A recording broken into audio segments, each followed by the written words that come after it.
ঠিক স্বামী স্ত্রীর ব্যাপারে যদি কোনো প্রোগ্রাম, কোনো রিপোর্ট নেওয়া হয়, এইরকম 60-70 ঘর থেকে একটা রিপোর্ট আসবে, স্ত্রীকে সময় দেয় না। নবীজি 1500 বছর আগে বললেন, ওয়াল ইয়াসাকা বাইতুক, ঘরমুখী থাকো।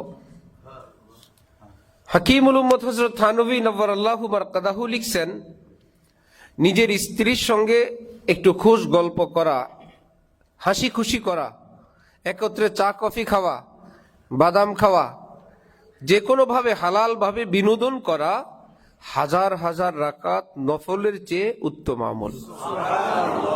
হাজার হাজার। ওই যে ওয়াল ইয়াসাকা বাইতুকের অংশ এটা। সময় তো নাই। ক্ষুধার্ত মানুষ ঘরে আসলে যা দিবে তাই খাবে। পেট ভরা মানুষ ঘরে আসলে বিরিয়ানিও ভালো লাগে না। ঠিক চোখেরও ক্ষুধা আছে, যৌবনেরও ক্ষুধা আছে। চোখের ক্ষুধা যদি সব রাস্তায় মিটে যায়, ঘরের সুন্দরী বউ ভাল লাগবে না।